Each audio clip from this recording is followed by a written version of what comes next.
If we can take out all enemy labs, this island is ours for the taking.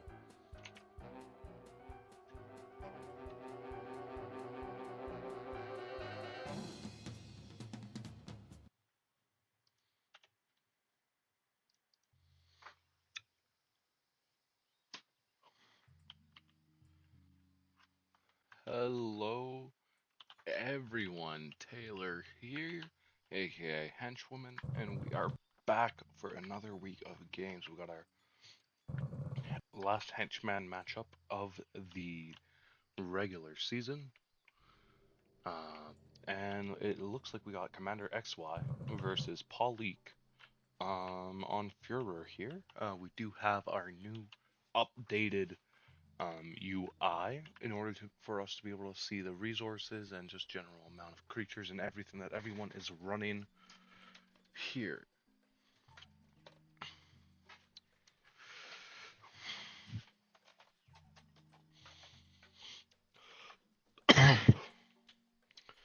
So as we look at it, just some very basic stuff going on. Nothing too crazy from these guys here. This is the last match of the henchman bracket, as we know that the majority of the players did not show up to play their matches, therefore we are not rushing to anything really. We just got our kind of 3 games, I think. 3 players, 2 games each. I'm pretty sure at least. Something like that. And we got Paulik moving on to that expo right there. XY moving into this top left expo. And yeah, overall looking fairly normal here. Lots of henchmen on the side of Paulik.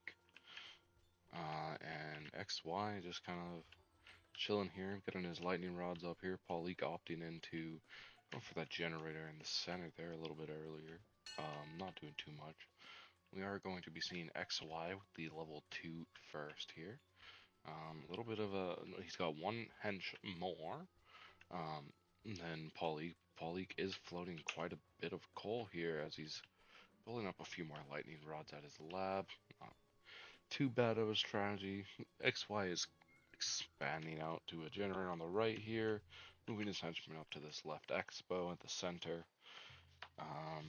No, potentially, actually, no. It looks like they are going to be going to that generator down the bottom left there. Yeah, building a swimmer chamber first, coming from XY.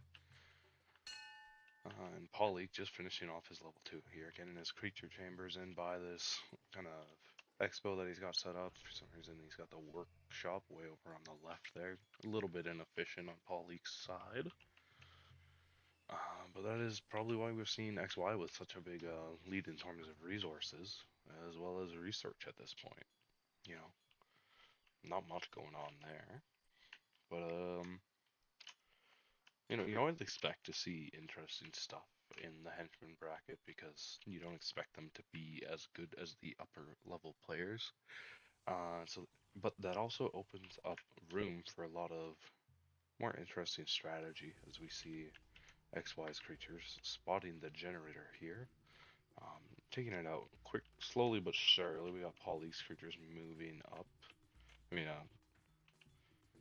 XY's henchman on the back end, backing away there. That coal pile still has not been grabbed yet.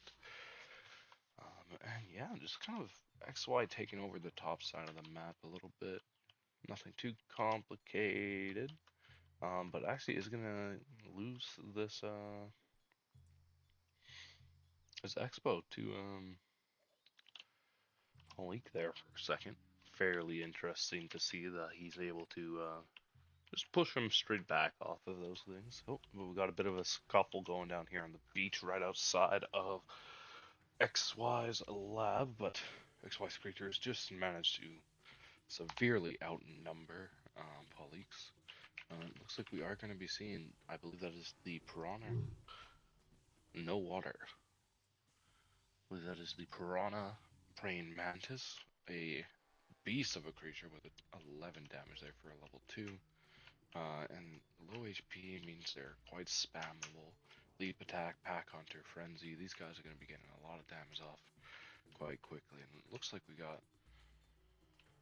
I'm not entirely sure what those things at the top left there are, but probably holding his own fairly well, at least in most of these fights, but getting pushed in by XY on the side here now. Oh. XY's creatures are on the move to that swimmer chamber to hopefully take that out, stop any kind of creature production from the side of Paulik. Paulik does have his creature chamber at his base, so he is going to be dropping a creature here. Val de Beau.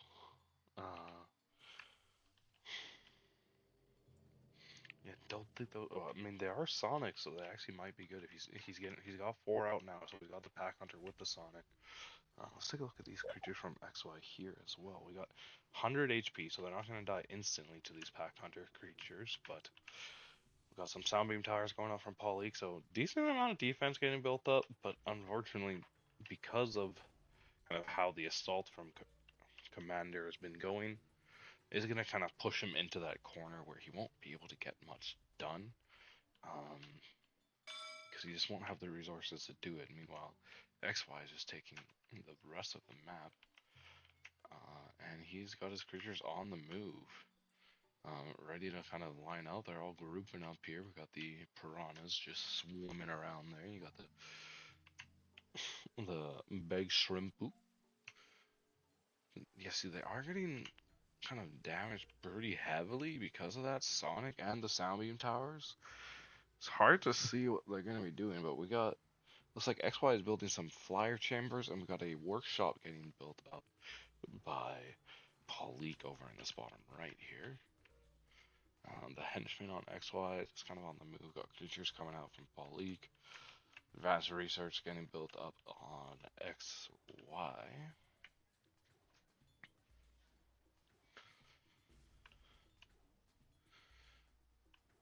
Well, XY's creatures are just kind of chilling in the base, right in the face of Paulik now. They are going to be targeting this Expo on the side here, the only Expo that Paulik actually has at this time. But we are seeing an assault from Paulik's creatures here. We got some different creatures that we didn't see earlier here. We got the Beau still here. We got Packy Elier, whatever that is. We got the Chemilier.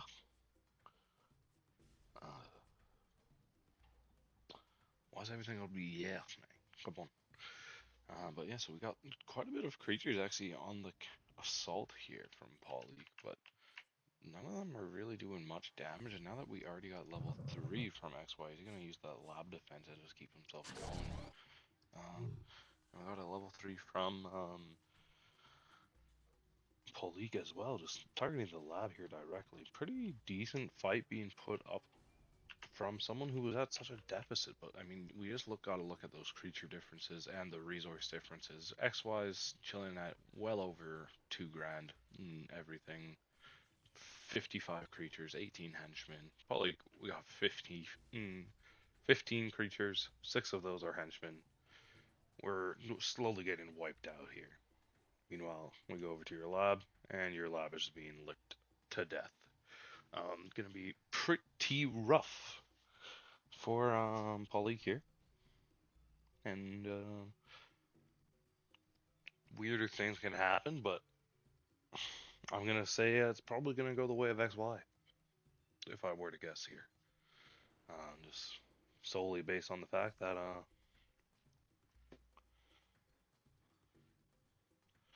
well, Paulik can't really do much. Still got his creatures up here surprisingly, but at this point you got 8 creatures.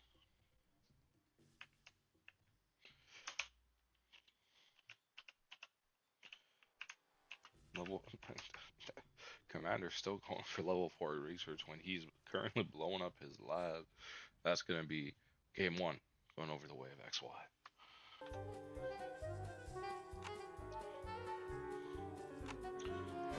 Got game number 2 here, which is going to be on Oculus. After we take out the enemy labs, this island would make for some nice beachfront property.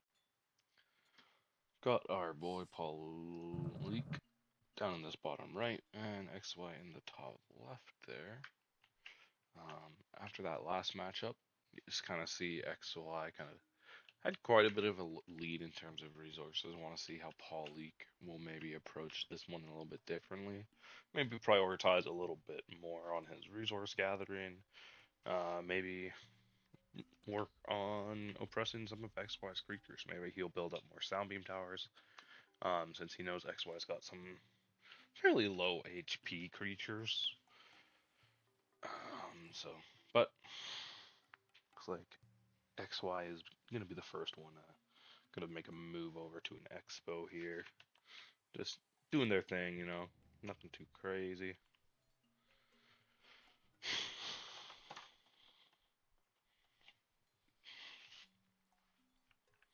But moving over to the left expo, so actually fairly interesting that they both move over to the left here. That's one of the fun things with maps that are like split like this is whichever direction the person expands, you don't know for sure if the other person's going to expand the same way. But we do see XY just having a little bit of a lead here in terms of how much stuff he's getting. That's probably due to the fact that he got to that expo first. Meanwhile, Paulie is still building up the workshop, so he doesn't have the added resource gathering as yet. Gonna see probably level 2 research coming out of XY here.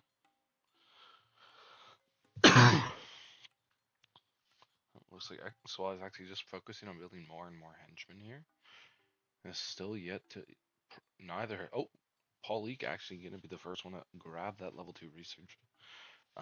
Still building all of his lightning rods. Meanwhile, we got XY building up. Just a little bit behind on that, but he does have quite a bit more henchmen as he's got 2 kind of expos already set up. Both with a fair amount of henchmen on them.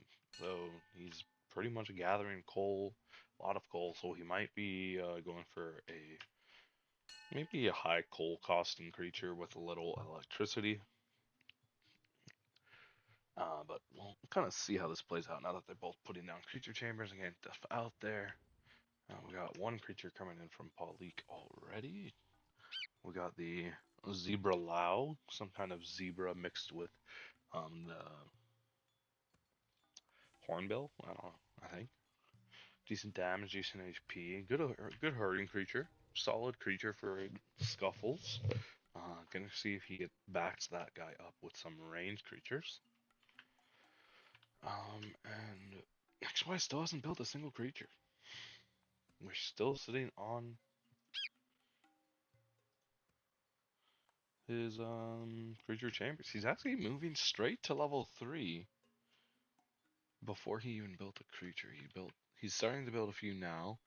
He's got some ant-praying mantises. The classics, we love to see those. Level 3 research already going from him.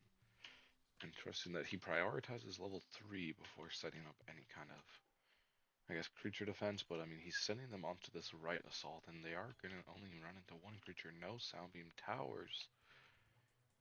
It's going to be XY kind of easily taking this fight here, but we got the henchmen rushing in, building that soundbeam tower right there. Might be enough to hold off this assault just because of that low HP on these ants, but actually it appears that they take out that expo on the right, move into the henchmen. We're kind of just trying to focus down all these hench as much as he can. Level 3 getting built up on the side of, well, level 3 is done on the side of XY, and then we got Paulik with level 3 in the lab going. But Paulik's also moving onto this left assault, but not high 8 damage creatures, so they aren't doing it nearly as fast as the ants. And the ants looks like they have taken their way on the way to the lab, but the level 3 research is still going, so we don't have lab defense on the side of Paulik. Another workbench, workshop getting built up. Level 3 is going at 80%, but I don't think we're going to be able to get there before these ants terrorize and blow his lab. That's going to be a win over to the side of XY. You love to see it from him. Uh, two rushes with his ants there, easily taking out Paulik, securing himself, I believe, at the top of the henchman bracket. Congratulations to him for that. Um, yeah, let's take a look at our next matchup here.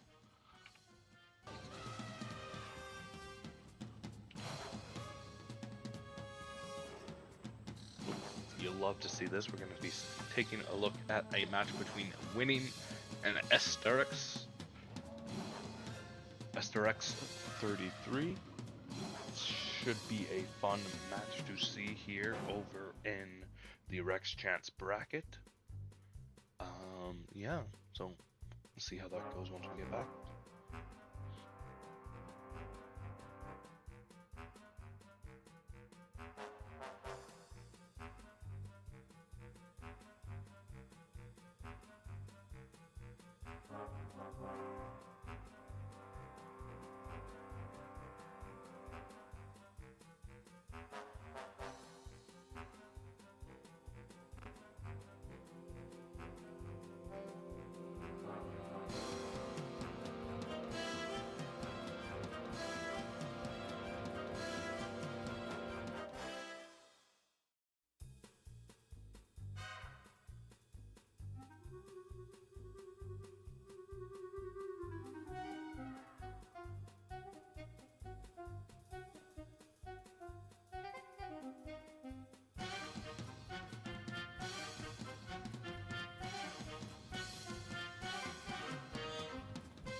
And we are back, ladies and gentlemen, and we are in for a matchup between winning Esther X33 here. We got winning in the bottom left, bottom right, and then Esther X at the top left there. Both just doing, what you always expect to see, right? They're building the henchmen, they're getting the lightning rods down, they're not doing too much. We can't really expect much at this time, especially on a map like this with Dreamcatcher. Such a big map.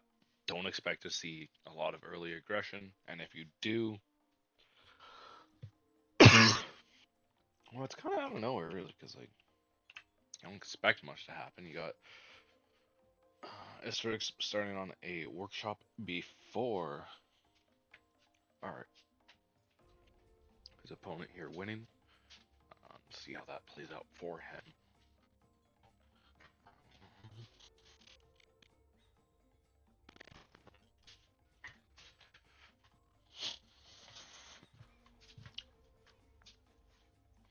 Yeah, there just really isn't much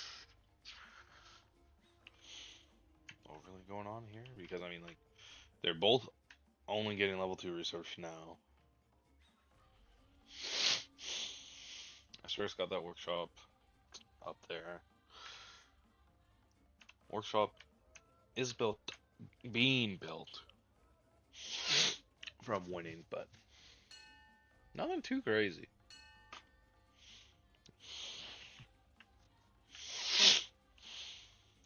You know, nothing you don't expect. We got a swimmer chamber coming in from Esterex. See what he's hoping to cook up here. Got it in just his little bay there. Maybe some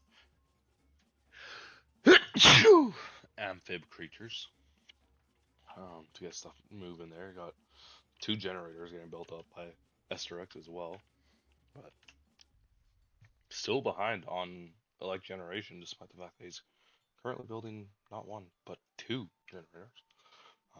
Does get it in there, and he is now up by 4. But so a lot of resources on the side of Asterix. But we do have creatures from winning first. I'm not sure where they are.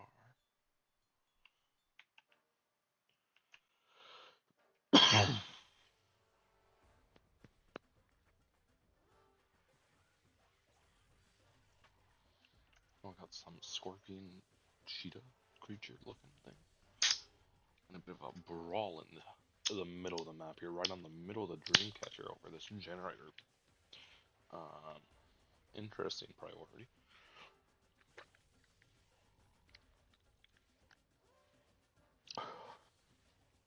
Surprisingly, it actually seems like winning just with the barrier destroy there and just the pure amount of damage on these creatures. Actually managing to easily take out the forces from Asterix. Pushing it down, taking that guy out. Doing everything he can to maintain his lead in this kind of middle of the map there. We're looking at quite a few more units on the map right now from winning.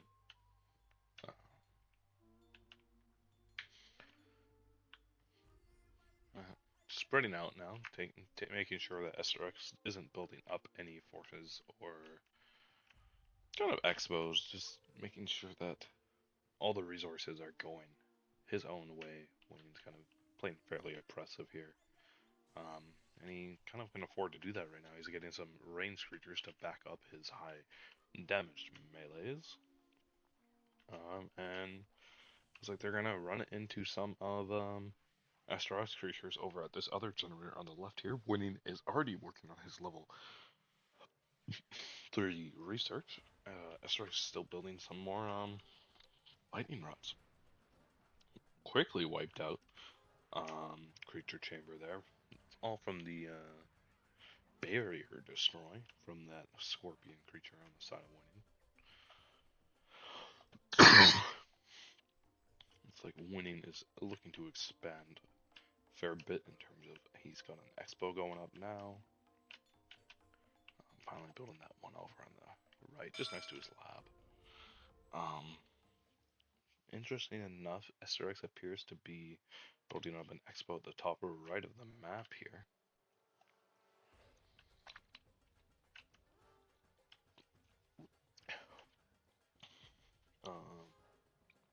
I guess trying to expand over his kind of territory. That looks like the level 3 Quill Burst, I believe. Why no? Stark's holding his own over here. Doing quite well for himself, I might say. In terms of defense, at least. But a lot of the creatures from Whitting are just kind of holding off on the back here. We got more creature chambers going up. Looks like he's going to be building up a bit of an army before he works his way in there. But I mean, he's still sitting at twice the amount of units on the board at the top at this time, and he just converted a bunch of his elect to light to coal, and he has spent it. He is building quite a few creatures. He's got generators getting upgraded, level 3's completed, more henchmen getting dropped. It's expansion season.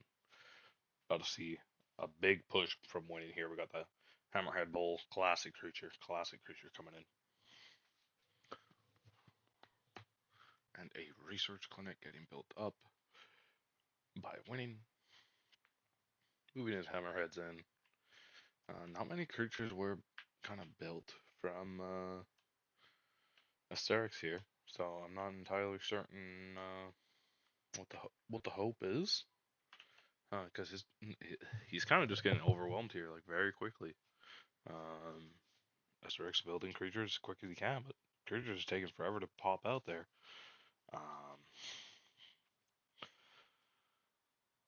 Yeah, and that's going to be one creature chamber down. Just see the amount of damage from the units from winning, taking out these structures quite quickly, and still got some of those range creatures there to kind of pummel in a bit more damage out. But we got some level 3s coming in. We got what is this that we are looking at?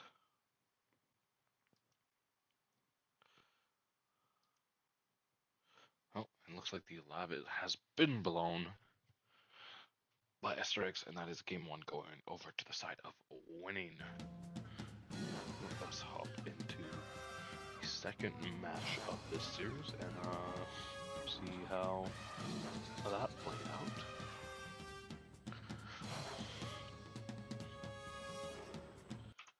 Looks like we are hopping onto the good old classic, the tutorial map itself. Vacation. We got winning in the bottom left here. We got Asterix in the top right. Things will be quite interesting. This map is quite small, in my opinion. Or at minimum, you're pretty close to your opponent.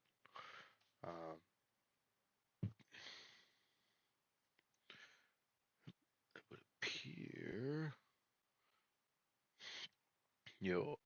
if you want my help commentating, let me know. I can join if you want. Get in there. I could too. If anyone would like to join, just call me.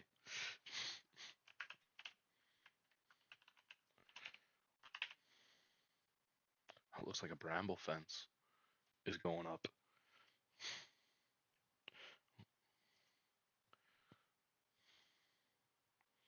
Gotta get my Discord open. Gotta get my Discord.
Don't worry, I'm not going to take over the show. I just if you want my thoughts, I can give them to you. They have done a kerfuffle.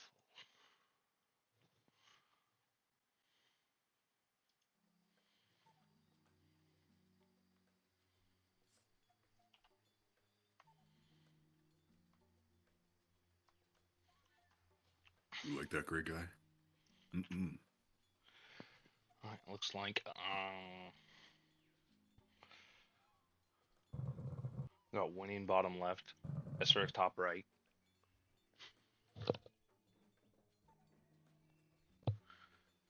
Looks like winning moving up onto the left corner, getting that expo in, a little cheeky. Click I'm off seeing a here. gen grab up top there. And the gen grab from SRX grabbing the electricity a bit quicker than winning. We did actually see that in the last game as well. He did prioritize it a bit more. But Yeah, winning we already typically getting a see creature chamber. Asterix doing more of a macro build.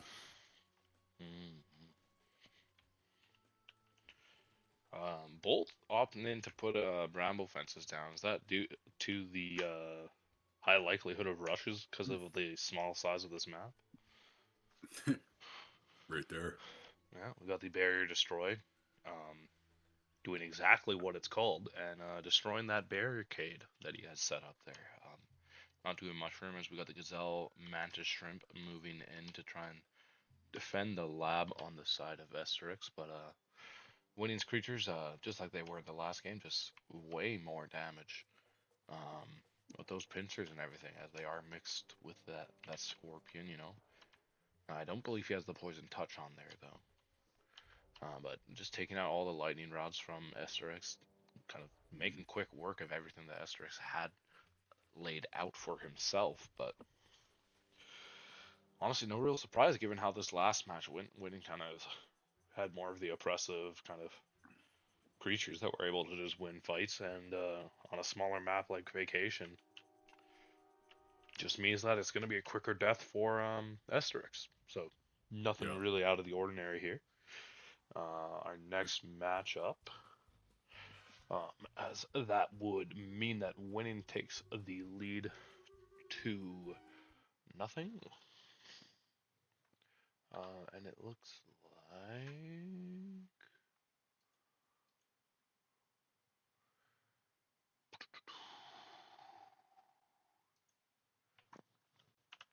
the next matchup that we got is Logic versus Seabass. What do you think about that one there, Earthquake? Well, I think that Logic is a very tried and true member of the Rex Chance tier. Seabass is going to really have to pull something out of his sack of tricks to get the W on this one. So we're predicting Logic with the victory here. What you would say, like in the average impossible creatures enthusiast would think that Logic's got the advantage. Yeah, I would say Seabass is the underdog in this matchup. Let's see if he can get the dub. All right, I will move them over to the folder here.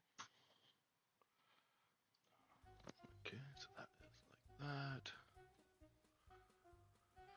that. Not even gonna cut to a break here, as we already had enough of those tonight. Yeah, I think Seabass has been trying to hone in on some new tricks. Let's see how they, if he can implement them, find some success. If we can take out all enemy labs, this it looks island like is we ours actually for have the our taking. first match here on Face Off. Very close match. See what the move here is, which is an interesting map for someone like Seabass to kind of be okay with playing on, as we all know he's a kind of more of a turtleian guy, right? Like, you don't expect Seabass to be coming out here with a rush build, which is probably why he's the one who doesn't build the workshop a little bit closer and is making his henchmen move all that way, because we got Logic on the left, Seabass on the right here. So I'm just thinking that I don't know how Seabass is going to do in this kind of map. Yeah, Seabass likes to choose those bigger maps where he has the ability to kind of take his time. You're not running the baboon sperm whales if you're not trying to play for late game. Yeah, yeah. It just doesn't make sense. It doesn't make sense to do that. And a close up match like this, you can see someone like Logic just destroying him because Logic's a more standard player, can take advantage over the smaller map. But Seabass is just like that turtle guy. He's the guy who builds the sound beam towers. He's the guy who's got the Sonic. He's got the chameleons. He's got the regen. Not doing much. But I mean, they're both just kind of going off with henchmen right now, which probably gonna see Logic getting level 2 first if I were to guess. Just Take a because peek at the labs. we can actually see what everything is going on here in our new replay UI. If you look at the bottom left here, you got level 2 yeah. being started up by Seabass first. I didn't. Is this the NISP UI? I think this might be the NISP UI. I'm not sure. I was told to install it today. Yeah, I think it is. I didn't even notice. Yeah. So it's Seabass finishing up his level 2 first. Doesn't have a creature chamber as of yet, to my knowledge. So it won't be getting anything really out of that advantage. It's actually going to be a creature chamber being built first by Logic, despite the fact that Seabass got level 2 research first. I always find that a little bit interesting that the person getting the research isn't the one trying to build it. That's a good observation. Logic going with the double creature chamber. Yeah, Logic with the double creature chamber. We got one up at the top side, one at the bottom side. And he's got 2 of the first creatures on the move already. Not a single creature or even sound beam tower built up by Seabass as of yet. And it looks like it is going to be some kind of monkey horse with some artillery there. That's them damn short apes. Let's see. We gotta click on them and get the names there. We got that is in fact what they are. They are the damn short apes. Oh, but we have actually some creatures on Seabass's side here that we did not even see earlier. He's got 2 creature chambers at this bottom. He's got the Wakazella. Fair amount of these guys. I'm not entirely sure what they're mixed with, but it's it might just be the purebred gazelle. Purebred. Oh, it's got camouflage, that's for sure. Oh, it's got camouflage. Okay. Oh, we got the wolf pack coming in, the beast coming in from Logic, and then we got some zebra porcupines coming in from Seabass. Kind of able to withstand that initial assault, and he is getting these herdings going off, but there's a lot of these wolves on the side of Logic, kind of pushing him back into the expo here, but he's going to get met by the gazelles. But I mean, it's just kind of how nature works. You get a wolf pack into a pack of gazelles. I'm pretty sure the wolf pack will come out on top. But luckily, the creatures on the side of Seabass are actually doing fairly okay for themselves. As I say that as they get the rest of them wiped out. And it is Seabass blowing his lab here. So, what do you think about that match, Gertwig? You know, I think Seabass had the right idea. He was kiting his units back to safety when he noticed he was overwhelmed, but it was just a little too late. He didn't have enough to really wipe out those wolves, and that was his undoing. It would appear it would be.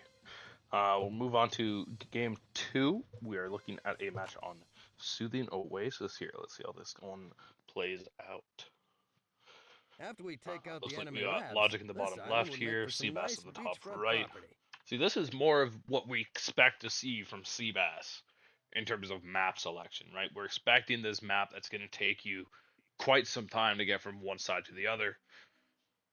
where Seabass can build his army of 3 different types of level 2s that he's got. You know, he's got his range creature, he's got his other range creature, and then he's got his one melee.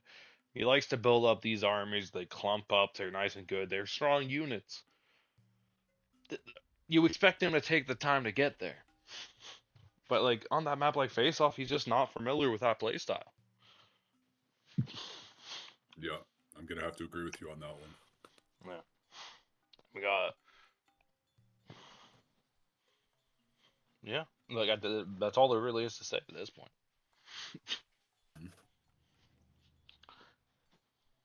Drinking a Dr. Pepper Zero right now. It is quite tasteful. Great flavor.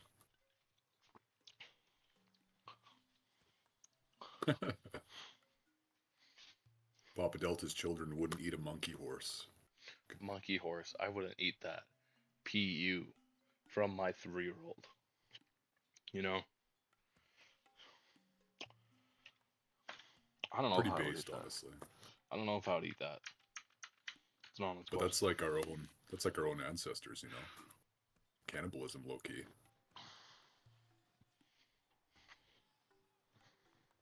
You make a valid point. A valid point. But creature chamber getting built up by Logic. Who hasn't even finished his level 2 research. Not level 2 research from Seabass either yet. Oh, it's actually Seabass who built that creature chamber. And we've got more creature chambers getting built from Logic. And the level 2 research finishing up, meaning he gets to build some creatures. And Seabass starts his level 2 research.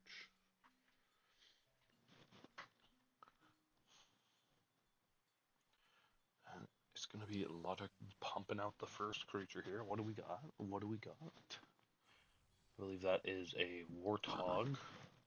That's Crinkaroo Jones. Crinkaroo Jones, my very own unit. What do you got to say about Crinkaroo Jones that makes it such a strong level 2 here? That other people are willing to pick it up and put them in their armies. It is fast. It packs a punch. It's got some good defensive qualities with the hurting and the high D. It is a little low on health, but it makes up for it with its ferocity. It is a bit expensive, but if you can catch the opponent in a good way early, it deals some pretty serious damage. Okay, well, what are we thinking about Crinkaroo Jones's pack into dealing with some of these creatures on the side of Seabass? We got the zebra porcupine and the gazelle. I believe it's the gazelle walking stick is what we're looking at actually. I think that's where it becomes. What do we think about this? I think it's gonna go just Crinkaroo Jones, just pure numbers, pure numbers. On paper, Seabass's creatures counter Crinkaroo Jones pretty well, but the sheer amount of Crinkaroo Jones may be too much for Seabass to handle. I don't think his gazelles have a lot of melee damage, so that's where Crinkaroo Jones gets the edge. He doesn't have a lot of porcupines amassed yet, so he can't really punish them from the range. And he does want the so they do win that because of the perf rate. Am I correct? Yeah, typically, yeah, it'll cut that high defense advantage that Crinkaroo has. Mm-hmm.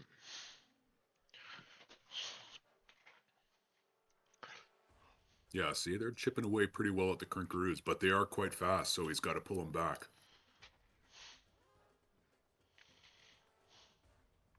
Quite interesting to see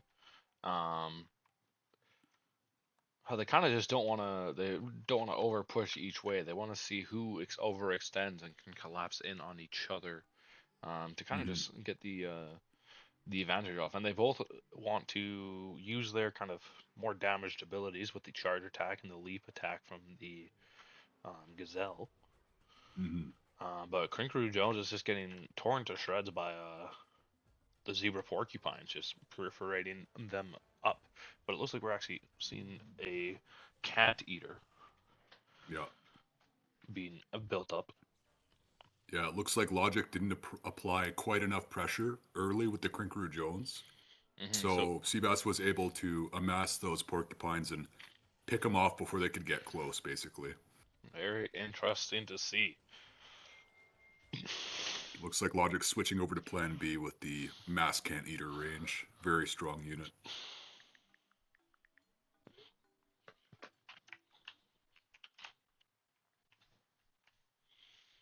So, and what are we assuming that the Canned Eater will take this fight and win it just due to their higher damage, or is it going to come out to how it gets played? It's not necessarily higher damage, but because they're so small and cheap, and they have insane range for a level 2, you can really control chokes super effectively. And you can stack a lot of damage. Um, because they can shoot from so far away, they don't have to get close to all start shooting. Well, he does manage to completely wipe out most of Seabass's army here, but Seabass does Yeah. have level 3 first here, and he does have a few creature chambers at his lab. It looks like we're going to be seeing some level 3s coming out, but that's a pretty decent sized army on the side of Logic, just pushing in there. We are going to see the Spitting Codon and the Dart. But just the pure amount of the Cant Eaters, so it's just kind of wiping out Seabass's creatures before they even have a chance to put up a fight. And because the creature chambers are just right here front and center, they're just kind of getting wiped out right away. Yeah, he's farming his chambers at the moment. Yeah, so it's gonna be. I'm not liking the odds for Seabass here.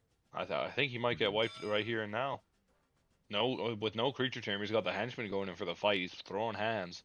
One creature at a time coming in, not building a creature chamber at his expo here to try and kind of build up a bit of a crew before pulling up, but he's just getting everything at his lab wiped. I'm not sure if he's probably just given up at this point by the looks of it.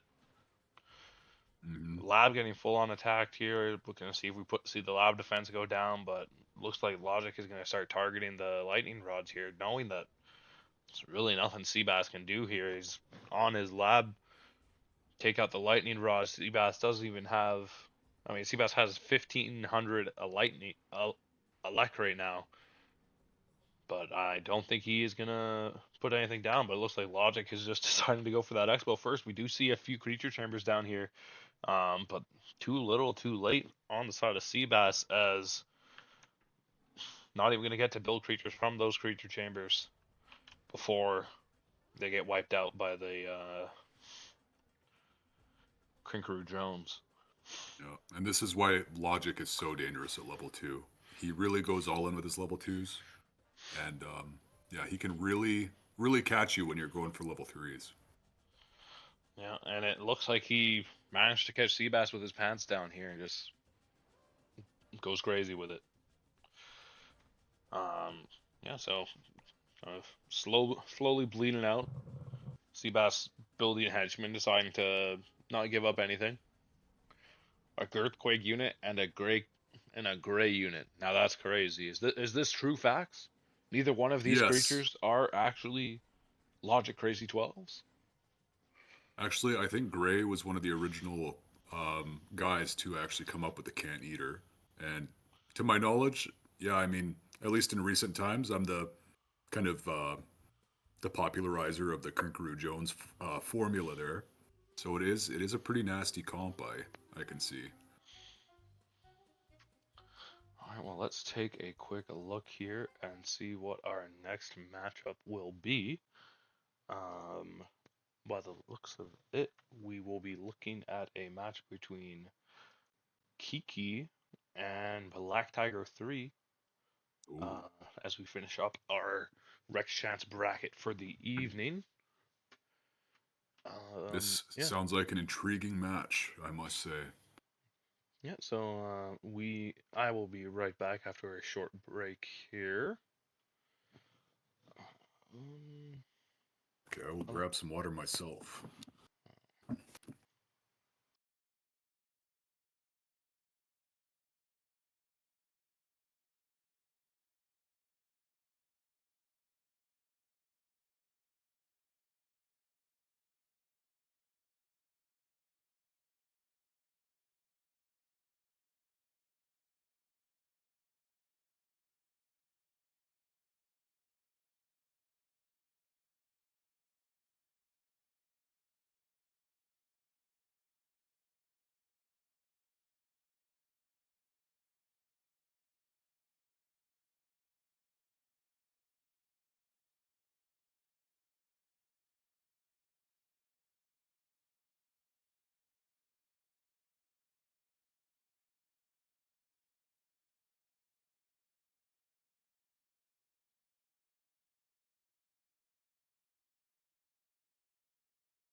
good for me.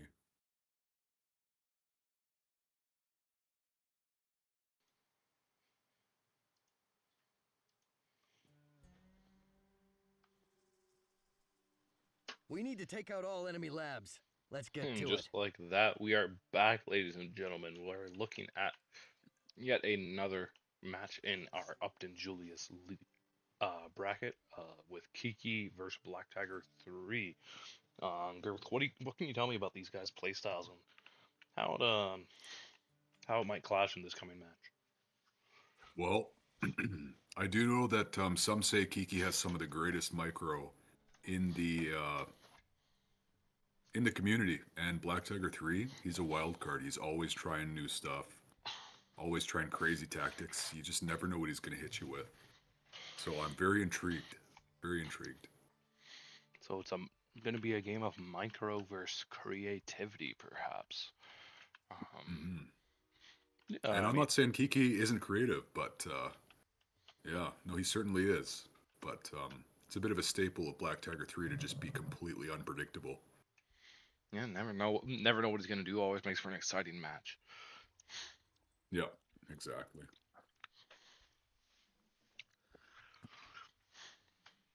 Are you going to see both of them just doing kind of pretty standard stuff here, though, for at least the beginning of the match? Depario, one of my favorite maps.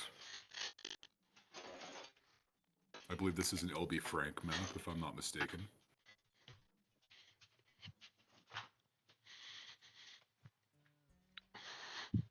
Was the 1v1 version created by someone from the from the team with a banana towel? Yeah, I think Gray just removed the resources and the labs from the other side. Because this map does make for a really nice 1v1 kind of matchup.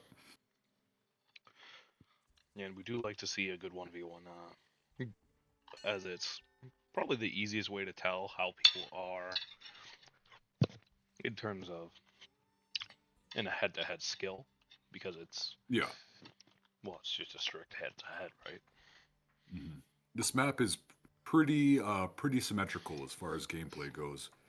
You know, most of the maps aren't perfect, but this one's pretty decent. Pretty decent. It's always interesting to me to see how these players, where they prioritize going for resources, for what reasons. Yeah, with the mix of creatures and costs and build orders, you just never really know exactly what's ideal. It's hard to tell.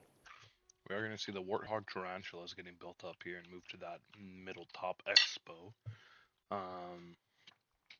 From Kiki, Black Tiger 3 getting caught out here with not a single creature yet. Oh man. It's going to be a little bit disastrous, but some interesting positioning from the henchmen there are going to keep them alive. We got the lemmings getting in there, so they are going to be using that overpop to kind of pop out a little bit quicker. Or not overpop. Oh wow.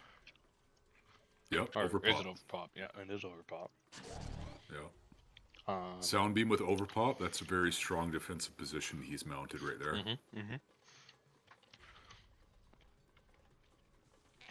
Yep. Especially with the HP from these guys. These are actually level 3s on the side of winning. Whoa. Or on the he side went of early level Black 3? Tiger 3, yeah. Early level 3. That is a fast level 3. Wow, wow. Yeah, it's not something you see every day, guys. Not something you see every day. That is pretty astonishing. That is something else. I was not expecting this play. That's exactly what I'm talking about with BT3.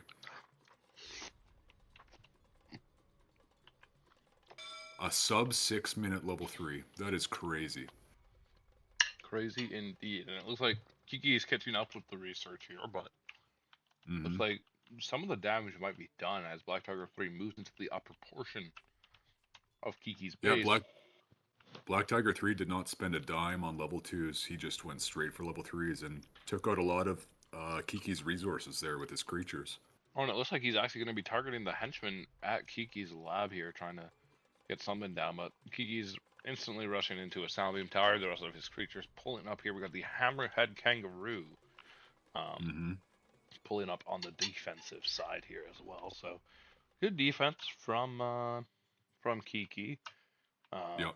Not much gained from Black Tiger 3's advance there, but we do got some more creatures here. We got the ant the anteater Velociraptor from Oh Black yeah, Tiger 3 to back up those level 3s. a strong spam unit, certainly. Yeah, it looks like the name of the game is going to be having kind of some kind of range unit with that beefy front line from those lemmings Mm-hmm. for Black Tiger 3. It seems that's what he's trying to do, but he's kind of getting wiped out here by the creatures of Kiki. Yeah, Which is Kiki's hammerheads are very strong. I use those occasionally. Very glass cannon creatures. High melee. yeah, they are looking at 36 melee for a level 3. That is quite strong indeed. He does have those guys upgraded already.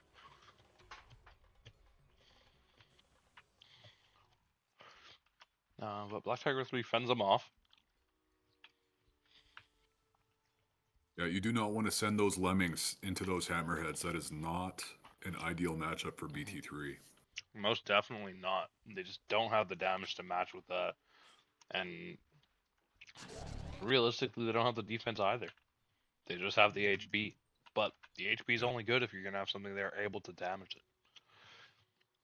And maybe we'll see those from these giant anteater raptors, but didn't seem to go their way in that last skirmish.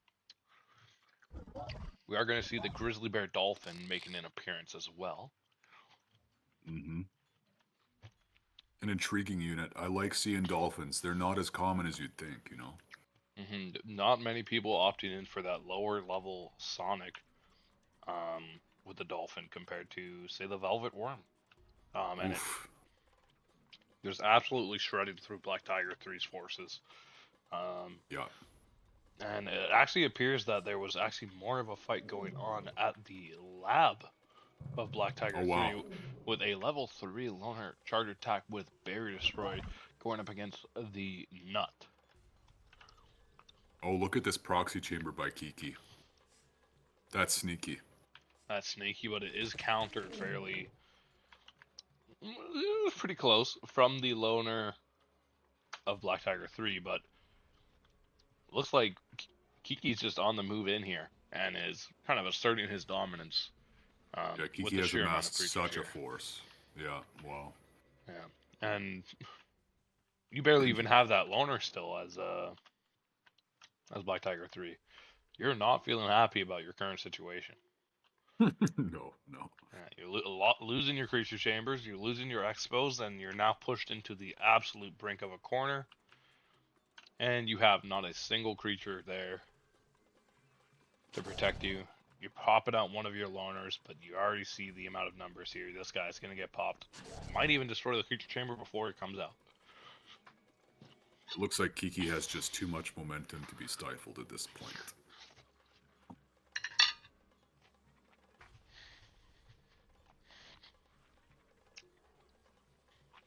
Honestly, quite the back and forth match we just had. But I think just the lack of aggression from Black Tiger 3 here is what's going to cause him the most of an issue. Yeah, he had some good momentum early, but it looks like it just slipped away from him. Yeah, well, let's hop into game 2 here.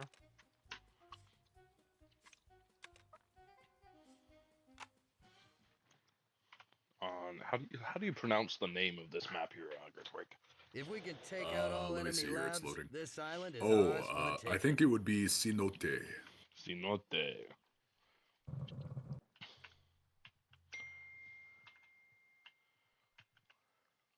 Yeah, this is a very choky map.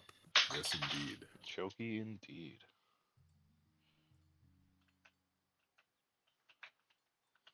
I gotta wonder, how long will this match go on?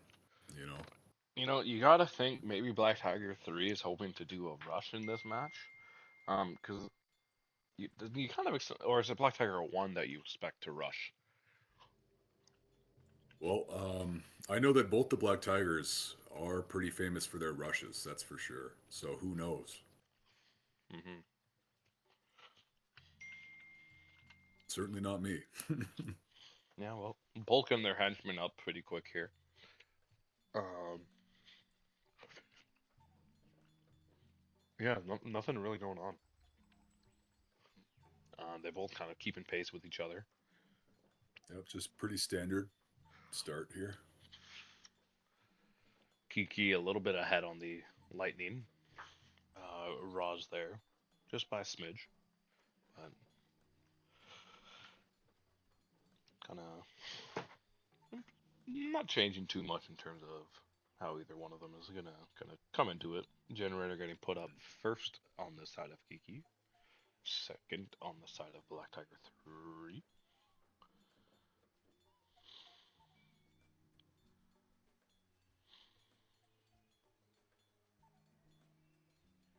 I see a henchman going through the middle there. What's he up to? I must wonder. Oh, looks like he's dropping fence. a bramble fence here.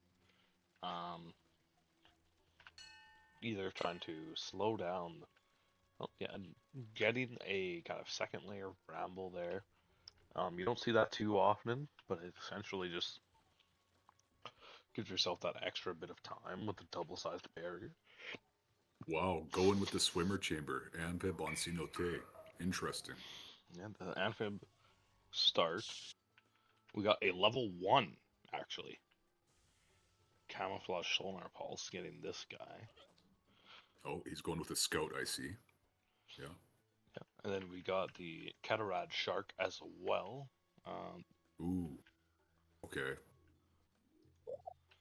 We got the So blue tongue gazelle on the move here. They do have keen sense. Do they will spot the scout and leave that him is there. true. Oh dear.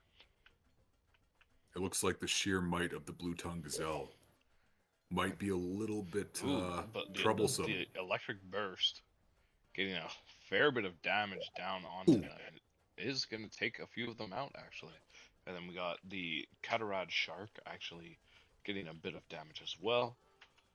But they do kind of walk away all with their lives.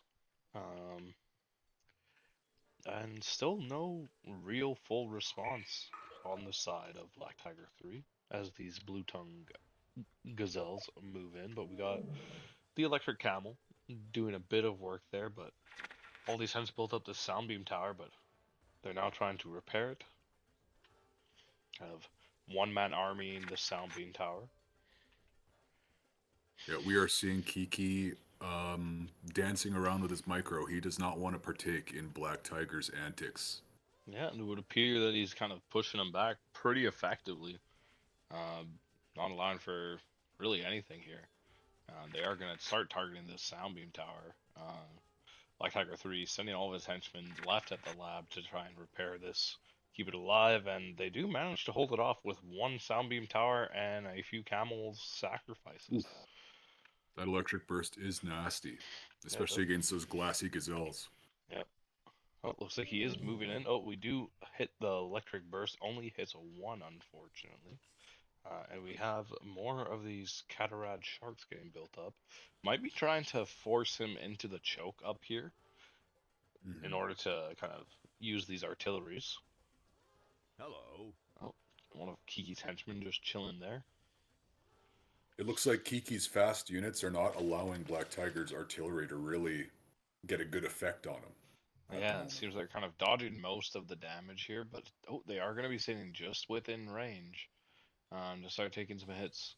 But they are dodging them quite well, so as you said, Girthquake, it would appear that Kiki is actually making use of what he's known for here and using his micro to his advantage to try and kind of make something happen here. Sending in the Wommantis shrimp. I believe that's the wombat bat mixed with the mantis shrimp. Yeah.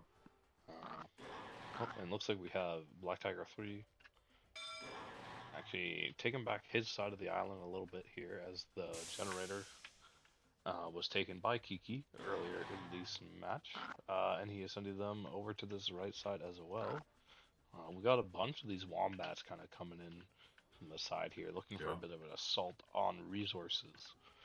Great play by Black Tiger, picking off that water gen with his amphib. Yeah, but we do see Kiki building kind of directly in the lab with the proxy chamber. Oh yes, yeah. With I mean, there's not a whole lot of damage for a level 3, but you're still talking about 18 damage with horns, regen, immunity, and a decent amount of HP. And they're moving right in here. You know, it's funny you say that, Slap Base, because 18 damage in vanilla IC would be actually quite a bit for level 3, but yeah, not the case in this mod for sure. Yeah. But he does have one artillery here as well that's kind of doing a bit of self-damage here. And I believe the self-damage changes are kind of negatively affecting this.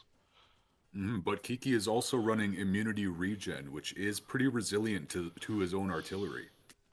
Okay, but can they really withhold all this damage while also including those sound beam towers?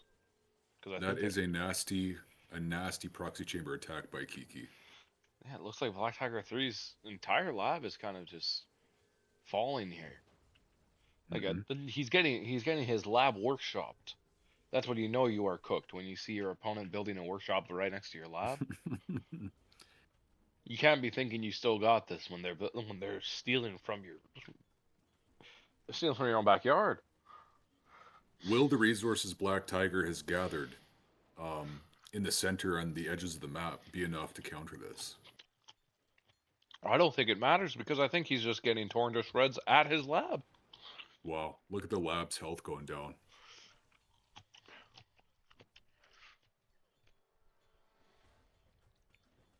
He does have lab defense, because he does have level 3. He does have the elect, but I think he's already conceded. Yeah, and it looks like Kiki there is a lab defense going up, actually. That's and we true. have look, the archers coming in on the backside, fully assaulting Kiki's lab, but you gotta think it's too little too late from Black Tiger 3 in terms of stamina.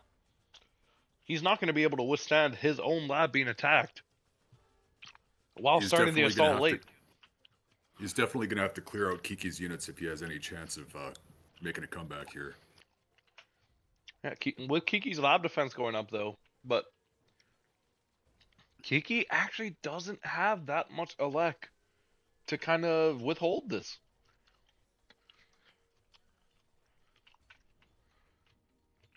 Yeah, Kiki's down to no elect. The barrier destroy might be enough from Black Tiger 3. Man, this is got me at the edge of my seat, I must say. Because Black Tiger has denied Kiki of some electricity. Definitely. But it looks like the lab defense is still going on his side here. Meanwhile, Black Tiger 3 doesn't even have the lab defense going. Well, no, he does have it going, but he's building henchmen. It's looking like Kiki's electricity is very low. Around 50 electricity at the moment. But the thing is here, Girthquake, Kiki is still sitting at a positive number in terms of generation. Yes, yeah. And that's all you need. And a little bit of a last-ditch effort from Black Tiger 3 to try and clear out some of these creatures, but you're hitting your own lab with your own archers here.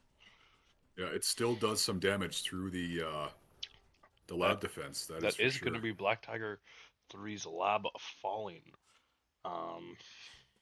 Not too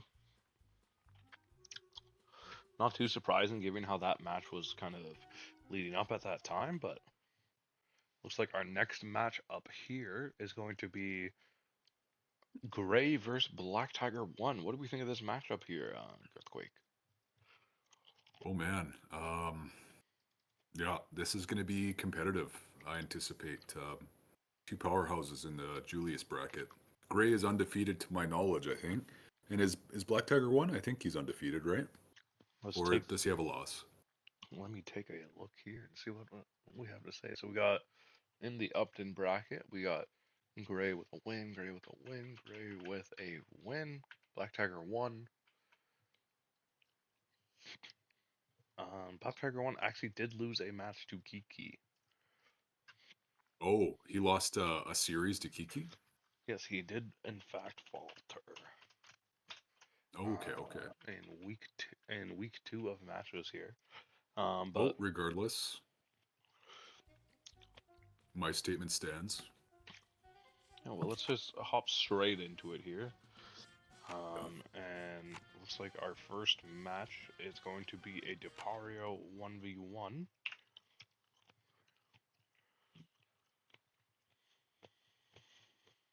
So it sounds like Gray wants us to pay close attention to the labs during these matches. Oh, my game has crashed. Nope, there it is. Alright, give me 1 sec here as I relaunch the game. It is kind of expected that we experience a few technical difficulties as the day goes on.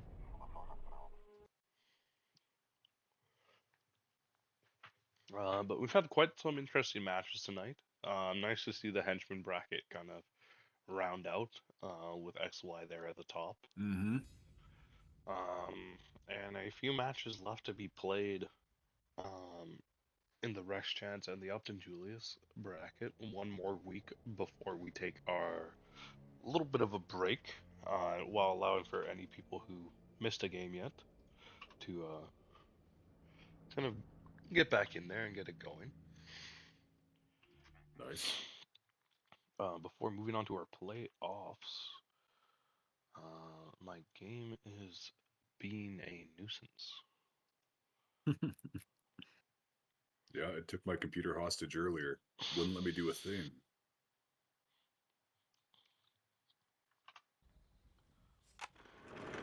Don't let me do nothing, We don't boy. play IC because it's easy. We play it because we love it.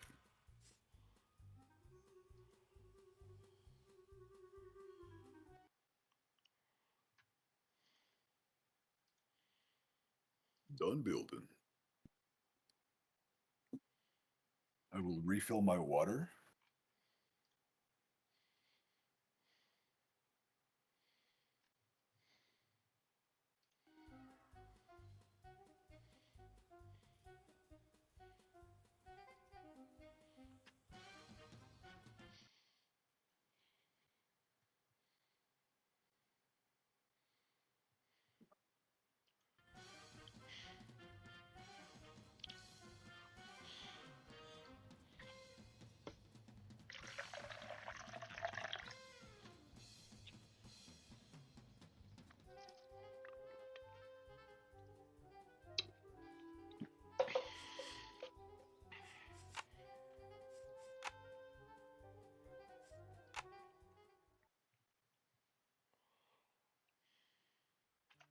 If we can take out all enemy Looks labs, like we have this island found is ours for ourselves the in taking. game 1 between Gray and Black Tiger 1. We got Gray on the right in his signature Gray, Black Tiger 1 on the left. As Gerswick has mentioned, we are looking at Gray being undefeated as of week 4 in the tournament. And we are looking at Black Tiger 1, only with dropping 1 game so far to Kiki, who Gray has already defeated. Mm-hmm. So You really, just never know what's going to happen in this bracket, I tell you. yeah. Well, what we do know is going to happen is some interesting games and potentially some back and forth. But yeah, how do you say you think the bracket is coming along? Do you think that the people you expected to win are doing pretty good, or what have been the general thoughts around how people play? Oh, you haven't I played mean, Kiki yet? I thought you did. I did, yeah. I have. No, I thought Gray did. Oh, Oh yeah, that reminds me. You actually came out victorious against Kiki last week, I believe. Did you not? yeah, I managed to pull it off. Yeah, it was quite a satisfying victory because I know Kiki is one of the greats, one of the OGs, One of the goats. and I just played my cards right that day.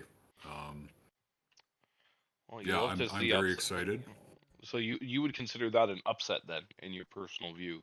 Oh, definitely an upset. I was for sure the underdog, and Interesting. like I said, it can go either way. Like we could do another series and Kiki could beat me. That's just how it is. But we do see Gray sending a henchman up and about, Wow, kind of dodging the view of Black Tiger One here. But Black walking Tiger down One the has railroad. finished level 2. Is getting a creature chamber put down, and looks like Gray is looking to use some of this at dead space. Building a Hmm. creature chamber right up there. Actually, a flyer chamber. Oh wow. A fairly unique move here. We do have a creature being built up, a few creatures being built up from Gray. Um, just the cut loaf. I believe this is the cuttlefish wolf there. Just very standard stuff, Yeah. Strong creature with keen sense, pack hunter. Kind of everything you want from your ranged level 2s here. We got the Gazadon. Um, really tanky creature here. Wow. Uh, Yeah. oh, Ready, we boy. have the Gazelle Mantis Shrimp actually moving in, and we got the wolves coming in to take out some damage there. We got this flyer chamber still being over there from Gray. Interesting to see what that's going to be used for.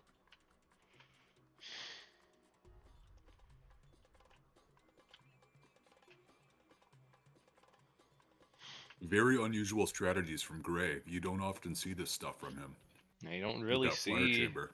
many people building flyer chambers this early. We are seeing what creature he is pulling out here. And we got to do the Boom Boom Bean Guzini. Boom Boom Beanie Guzini.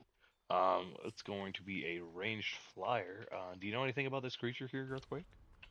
I do There's, not know what is this combined with. Is that an electric eel or something? What is that? I cannot say. It looks like it's Oh some. no, Oh, it looks I like think it that's an is. artillery.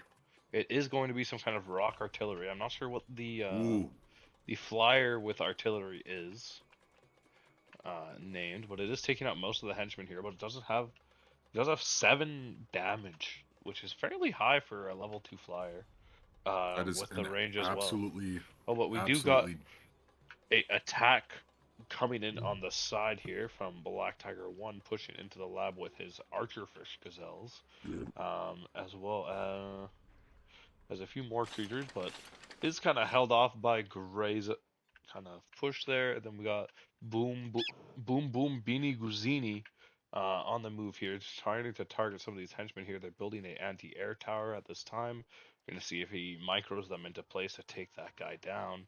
But the anti-air is going to go up, but the henchmen are running away from it, so giving them a bit of time for Boom Boom Zini Guzini to get some damage off here. But overall, minor inconvenience um, for Black Tiger 1.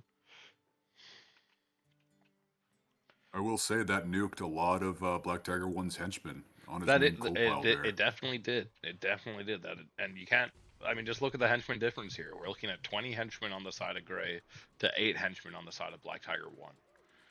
Yeah, Like that is very significant. that's not much to knock at, especially when you don't really have an army at this time Hmm. on either side. So just a lot more capabilities from Gray's henchmen as they can kind of build more stuff, get more resources, and just generally expand a little bit faster. As we see him It do- building another creature chamber just to speed things up here. yeah. Be interesting to see if we actually see any of more flyers come out of Gray here with that proxy flyer chamber, but not expecting to, as it's just not very that strong. And now that they know you have flyers, they have anti-air. Well, Mhm. they have a singular anti-air, but we got more creatures getting pulled up here. Gray's creature's on the move, actually. Black Tiger was mounting a good pressure on Gray while he was doing that raid. So I think Gray's trying to recuperate his forces on the front line. Black Tiger's trying to recuperate his henchmen. Makes sense. I mean, that's kind of what you're expecting to see when they're both at this stage in the game where neither one is really super ahead. Uh, Mhm. Gray does have a bit more units on the board right now, though, so he is able to play to that advantage, but Mhm. his units aren't quite as strong as Black Tiger One's forces, at least in these earlier matches or skirmishes, because of the mainly range units compared versus the melee and ranged from Black Tiger One. Yeah, those gazelles are really able to close the gap quickly with that leap attack, which helps them against the range. Yeah.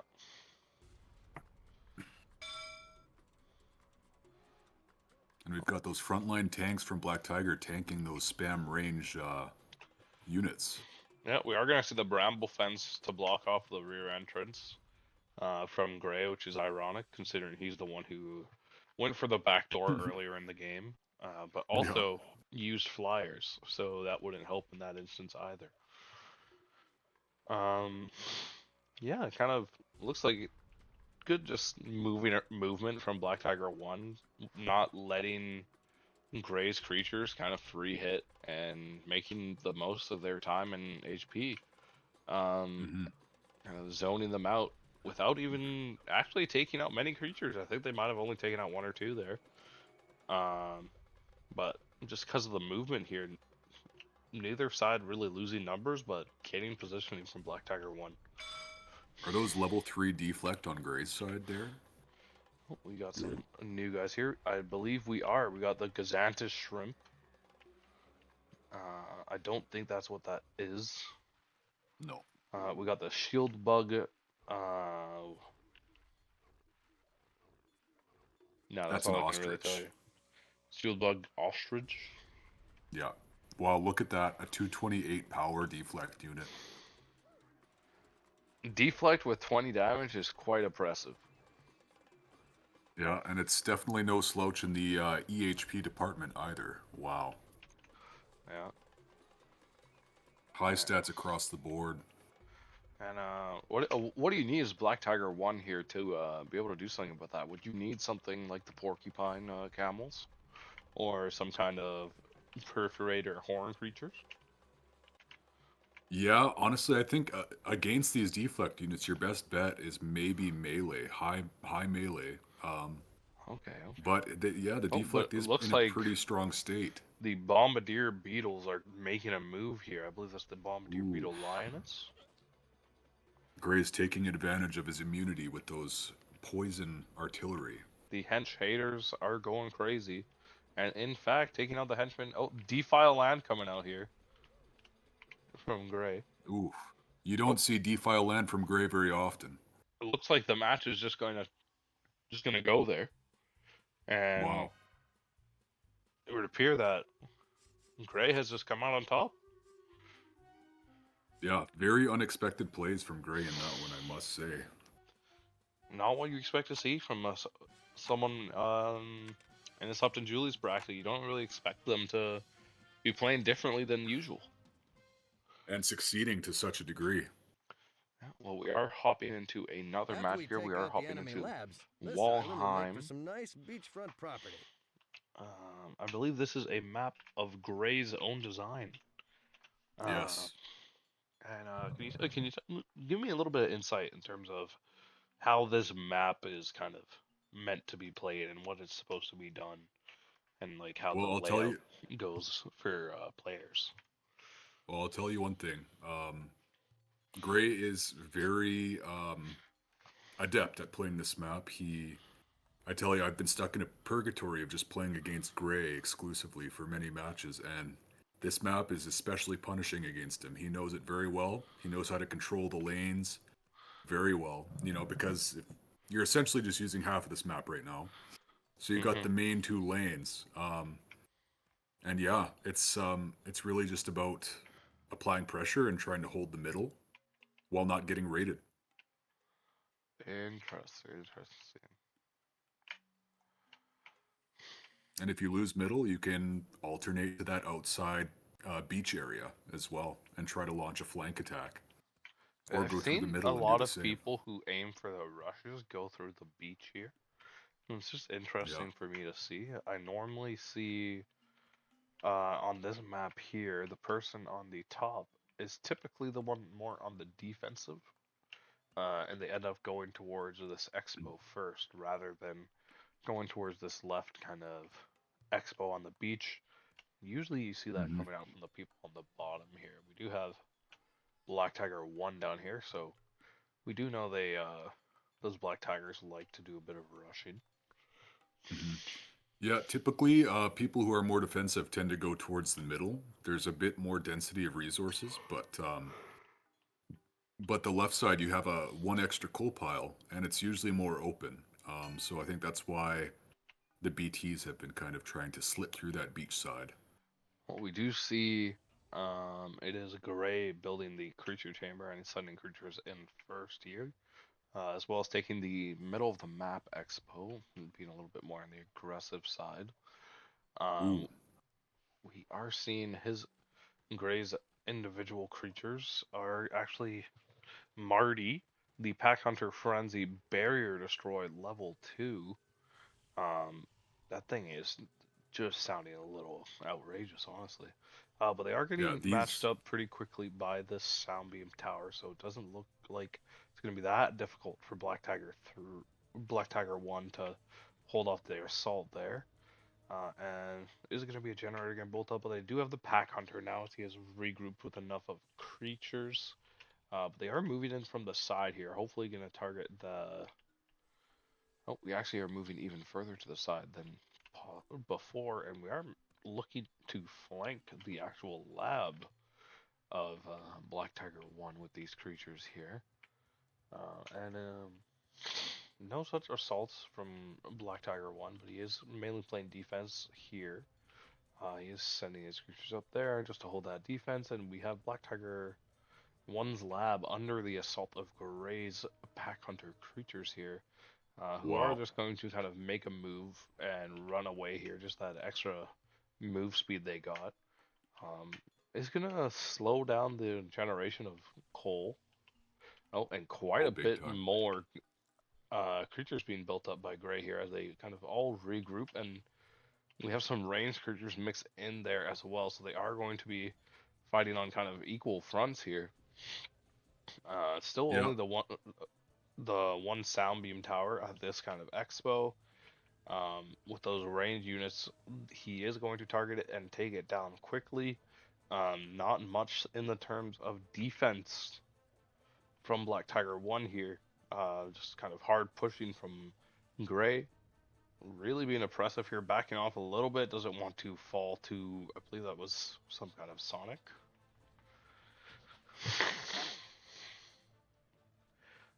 But looks like they are going to be able to get enough damage out, but kind of moving the creatures in a lot closer to try and kind of keep that pack hunter going, I guessing. But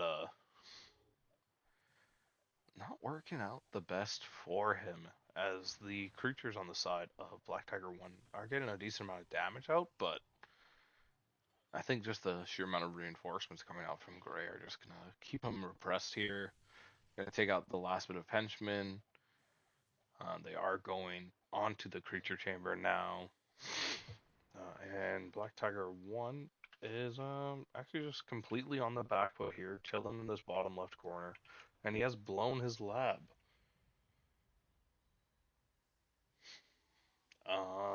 Yeah. Well, what do you got to say about that match there, Girthquake? Well, I think Gray is just, yeah, he really designed his creatures with purpose. He knew that that early pressure was just going to be devastating to Black Tiger's economy, and really exactly keep him on the back foot. Despite not entirely succeeding to take out that first expo, with the sheer speed of those Raptor Hercules beetles, he was able to just slip around and completely overwhelm his eco at the base. It definitely appears to have gone his way, at least for now. But we are hopping into our last match of the evening. between Skitter and yourself here, Girthquake. I believe you guys Mhm. played this today. Am I not? Am I correct? Yeah, I slipped out of bed and got got these matches going. All right. Well, let's take a look at So this we can. first map here. Give me a bit of There's no insight telling into what what evil was plans going our on enemies have afoot. in your head But we during can this put a stop match to here. them by So what? taking out their And labs. bit of insight into how this map is played here. So we got you on the bottom right here, and then Skitter on the bottom left. So what was your thought process coming into this game? Well, really, this is a small map, Sunken Valley. Um, Skitter is also one of the OG greats. I um, I just my plan of attack was basically just hit him hard, hit him fast. Don't let him set up too much. Honestly, that was my plan. Okay, okay. So, and when you're planning to hit someone fast here, what is your main goal for this early like few minutes here? Is just getting as many henchmen out to get more cooldown, or what are your what are your thoughts here? Well, ultimately, you don't want to spend too much on structures, and you want to hit a reasonably fast level two if you're going to apply pressure early. Um, and yeah, you basically want to catch them somewhere where they're vulnerable. You don't want to attack like heavily fortified stuff. So Hmm. that's what you're going to be looking for. You're going to be going around looking for weak spots, basically. I see that you're actually building a lot more lightning rods in this early game than he has. He's Yep. opted into the Expo first, while you've got yourself 3 lightning rods, and I've already started the level 2 research there. You did have it a little bit sooner than he did, and you're building Mhm. this expo here. So, is there a thought process to why you would be building the lightning rods first, instead of moving towards a coal expo first? Well, because I wanted to really solidify a position where I had some versatility in where I could send my units. Mm, Um, and I avoided placing a geyser down because I'm just trying to get to that position a little bit faster so I can apply pressure quicker. okay, okay. We are seeing your creature spotting one of Skitter's henchmen actually moving out here. But we do got the Mhm. giant anteater there as well. And your creatures are going into this assault here. So we got these faster creatures with life, with frenzy and pack hunter, 15 damage. And you do see a sound beam tower. And anytime I'm seeing someone going for a rush, I see those sound beam towers, and I know it's going to be a bit of a struggle. Mhm. But you seem to have recognized that, and you send your creatures straight to his lab, where they are now getting fought off by the henchmen. Um, I noticed you have these. Your creatures are quite fast here. Is Yep. that to kind of play towards like moving their creatures around a bit more and kind of playing to wherever you have an advantage? Yeah, essentially. And these anteaters, extremely powerful units, but in low numbers, they're not the deadliest, and they're very weak to melee creatures. So right now, I'm basically trying to capitalize on well, I mean the fact that he hasn't amassed too many, but he's starting to get some numbers up. So I'm realizing that I may have to pivot my strategy now. Okay, that's quite interesting. We do see you now moving over to these expos after getting those 2 generators. It, would you say, as you're kind of aiming for more of this early game, are you trying to opt into getting more electricity and going on conversions, to get your creatures out, or are you kind of just expanding as pretty much you would normally? Yeah, I'm kind of doing a bit of a balanced expansion because my creatures are kind of heavy on electricity cost. Okay, So well, what do we I got don't want to here? be converting too much. We got Fluffy, herding perforate creature here, um, looking to break some of the defense of these zebra anteaters, Mhm. um, as well as some gazelle archerfish here. Um, give me break into your thought process here. Is that what you're thinking here with the perforate? Is to break through those Those creatures there with the Hurting. herding. Yeah. Oh, there goes a flash. Well, there goes a flash. And just so everyone knows, flash is a use at your own risk ability. It has been known to to crash people's games on occasion, and if you use it, if it doesn't crash the game, you are valid to continue. But if it does crash the game, you are forfeiting that match. Just want a bit of clarification for anyone who doesn't understand how the rules work. Miss Prox, talking about you. Um, looks like you're getting a decent amount of back and forth here, kind of kiting back every now and then. Is that just to regroup your forces, or what's the main thought process behind that? Well, I will say I was not expecting to see flash units. Um, so I realized, I was trying to build a lot of range to keep Skitter out of the middle. So I was really like starting to wonder, should I pull back? Because I'm afraid I'm going to get flashed and all my units are just going to get chewed up. Hmm hmm Um, but it seems like Skitter only used the flash one time, so maybe it was a bit of a false alarm. I kind of misjudged that. Interesting here how he's actually sending his henchmen into your archer fish so that they target it and splash and kill themselves. Yeah, It that's looks good like you work by are Skitter building there. a bit of defense here, and they are moving. Skitter is moving in with his archer fish, and some rock throwers. But looks Yeah. like you got your high speed frenzy units moving up, and he's building some sounding towers. He's going for level 3. If I'm not wrong, you already have your level 3, but he's only starting his. Yeah. So quite a bit of a lead there in terms of research. So how much of an advantage would you say it is giving you when you have that one tier up creature, um, but you're a little bit behind in size of force? Well, if I'm honest, these anteaters are damn near level threes, honestly. I think the advantage is maybe not as sizable as I would like at this point. Although, matchup wise, my porcupines are a good matchup, but those anteaters have some crazy range for a level two. They're able to Mm. control chokes very well. And now he's got the artillery coming on me. Nope.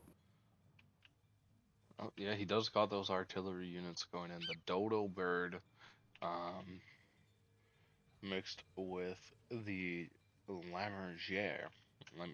La Is Mergier. that how it's pronounced? I'm not entirely sure. I don't really know, to be honest. The Lamborghini. Yeah, so Skitter is opting for a very strong mass range army. What the art doing on though? It's coming on me hard, I tell you that much. Yeah, In the choke. a very choky map. Is there a reason why no one really runs with the amphib movement here, or do you even need amphib to cross that? I just generally don't have armies that have much mix in them. That's just Mm, not something I often have. I only have a couple armies like that. And yeah, that was not really part of my game plan. Honestly, at this point, I was hoping to have Skitter buckled, but he held on very well, and this is where I was starting to really feel the pressure of his long range art and his long range, well, range units. mm. Are you prepared for these kind of long range units and like thinking about what kind of units you can use to do it? I see you have your Pachyosaurus scorpions Hmm. making a debut here. Yeah. Yeah, honestly, We this got army, Paul Bevan. this army is not exactly I wouldn't call it my strongest army, and I was definitely planning to have him out of here before level 3, and I had no level 3 artillery, so I think I was maybe regretting some of my decisions now because Skitter is just starting to overwhelm me here. Well, yeah, he does have about a 12, almost even 15 creature lead on you right now, and he is building these caterpillars, Yeah, look at those which caterpillars. you Wow. do see from quite a bit of these higher level players. bringing in these catapultors with the artillery there. Just really strong units, good range on them, and kind of tearing your units to shreds. Yeah, with these chokes, I am just simply not able to flank him with melee units. They're just getting picked off by his range and the sound beams in the choke. And I just have no artillery at level 3. I'm just getting Yeah, diced up right now. looks like you are definitely in a tight spot, which doesn't sound great because you're against artillery. And Yeah, there goes no. the rest of your grizzly bears there. Skidder definitely brought the right tools for the job in this situation. Oh, and Skidder is moving onto the generator there. Um, looks like you're trying to build a bit of a proxy chamber, instantly getting spotted by those artillery Yeah. caterpillars. You are gonna get the chamber. Oh, not quite gonna get it up, unfortunately. And he is gonna move into that expo that you have set up as your primary kind of creature generation kind of area. Hmm. And it looks like you're just kind of entirely on the back foot here. Um, what would and you kind of you blew your lap here. So Yep. tell me how I you what you were thinking after this first game. I was thinking, wow, I absolutely fumbled that. I could have maybe done more with it. And, upon watching the replay, you can see the mistakes you did. Hindsight is 2020 After we after take all. out the enemy labs, All right, well this we are island will make hopping for some right nice into the beachfront next property. match here. With you on the left side here and him on the right, we are looking at good old Depario 1v1. Um, Yep. how do you guys come up with the maps that you picked here? So what was your who suggested this one? I think we were both willing to play Depario. I think we both me and Skidder enjoy Depario. Not much to say there. All right, all right. And would you say it's one of the more common 1v1 maps that people go to? Yeah, absolutely. Like I said, I think the balance of the layout is just it's very solid. Um, and it provides for some pretty engaging battles, honestly. Yeah, so overall, um, walk me through your game plan here. What you were thinking, to make this match any different from the first match. Did you bring in a different army than you did on that last one, or you bring in the same guys? Yeah, I did. So basically my plan here was to is similar but different. It was to hit him hard, kind of shock him a little bit early, to kind of throw him off, and then I was going to try to really amass a bunch of units and then slowly move in after shocking him and overwhelm him. See, that's a fairly good strategy. The good old push and pull, essentially, of pushing Hmm. really hard, pulling back and regrouping, and then pushing back in with a larger force than you did before, after already suppressing them a bit in the early game. Yeah, Um, is kind of like a two-phased wave kind of thing. yeah, this is something that I have seen fairly often from higher level players. Just a little bit of macro, where or micro, where you actually get your henchmen going on the coal pile first before building the workshop. Is that something that you think makes much of a big difference here? Definitely, I would say when you're juggling resources, you're trying to get your first upgrades on your generators. You're trying to do research at your lab.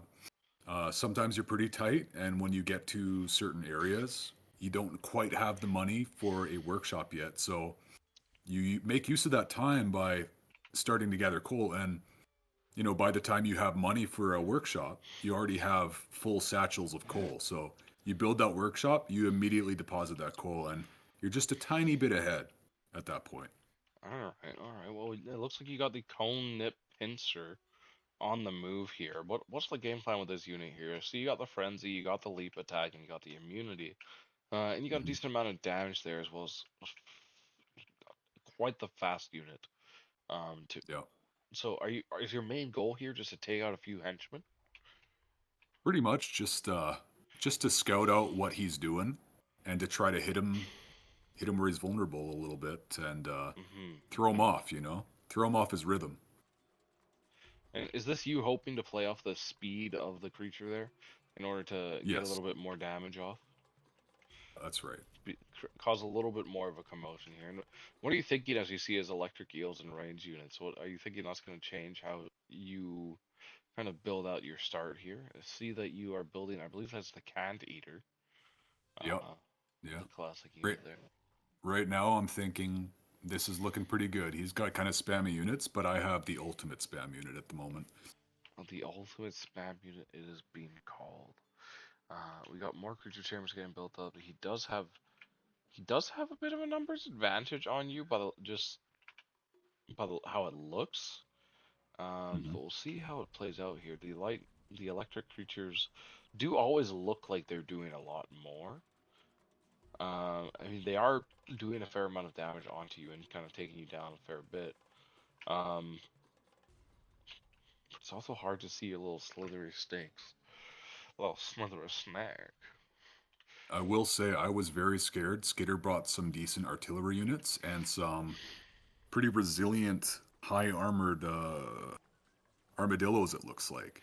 Yeah, it's not really Um, something you want to see when you're building spam units. It's some form of AOE, whether that be Sonic, whether that be the archer fish or the artillery in general. It's always not yeah, a fun thing to see when you have these low HP spam units because if they focus up on one section, they can just take out your entire army. Say if they were to take out that mid choke there, um, yeah. see you're gonna see a few of them drop. Not the whole amount because honestly, it's just kind of poor targeting Hmm. from Skitter there.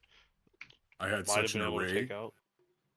and they just kind of surrounded Skitter's units, and I was able to really uh, do some damage there. Yeah, and definitely getting your money's worth with these spam units, and you're sending a few more scouts in there of the cone nip pincers. It But looks we like Skitter may have been trying to plague me, actually. plague you. Indeed, he was. I think that's what those armadillos are. Yeah, so he's building the artillery, but my cone nip pinchers are getting in there and twisting those cone nips pretty hard. Yes, indeed, they are. They are truly penetrating with the cone shape and just pincing it.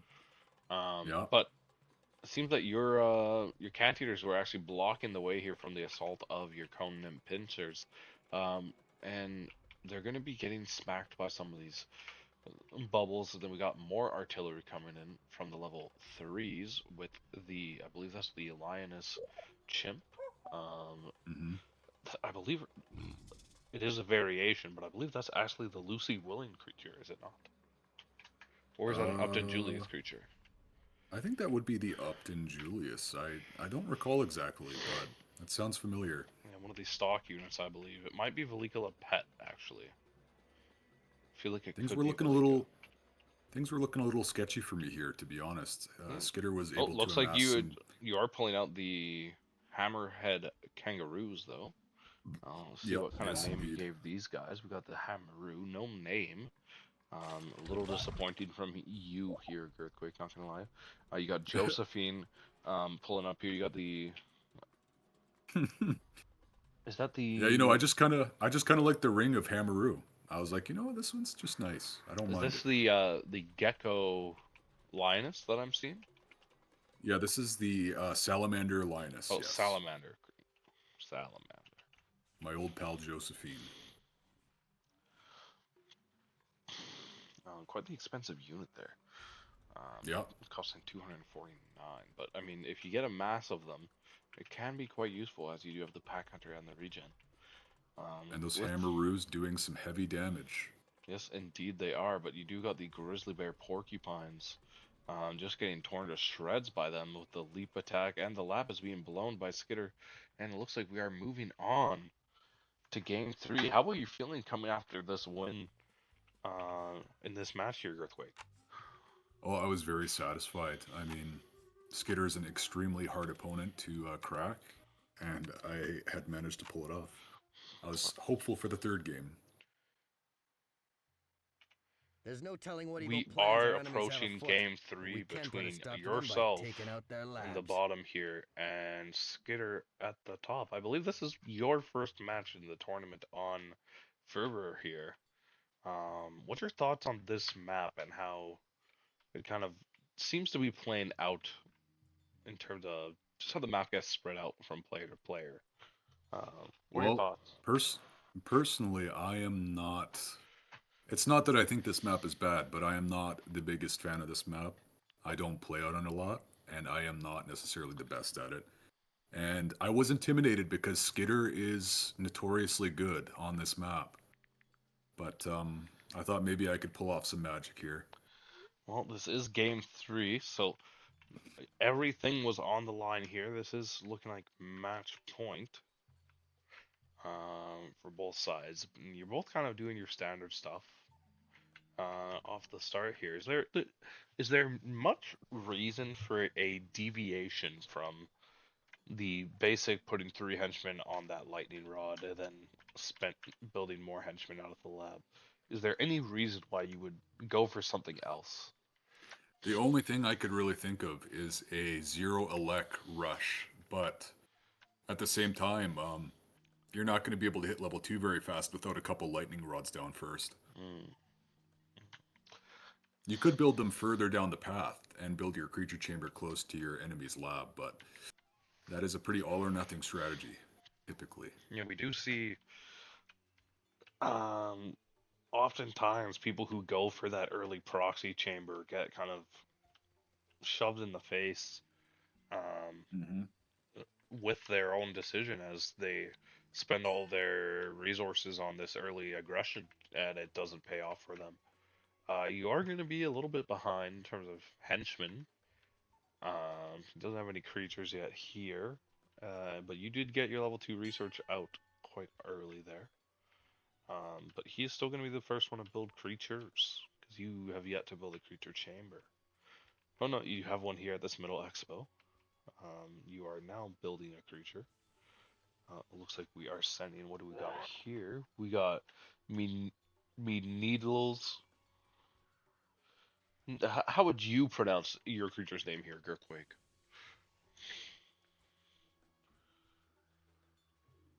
Hello?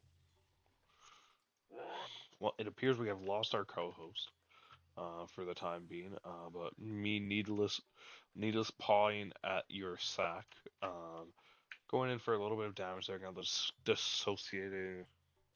disorientating barbs with the leap attack there, but good amount of defense coming from Skitter with the wall getting built up a bit here, as well as the Gazelle Salamander.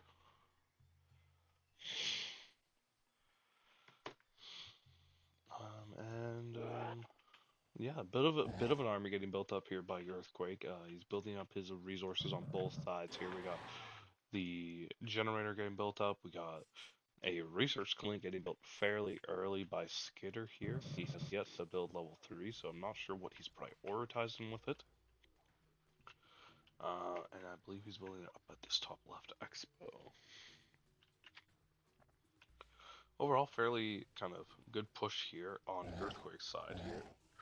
We got Porcelabra pushing in a little bit here, but backing off just to kind of save face temporarily as the rest of the creatures. Uh, yeah, we do have Howarding, so it is a good call. Disorientating barbs interrupt the bonus defense stats. That's also quite good.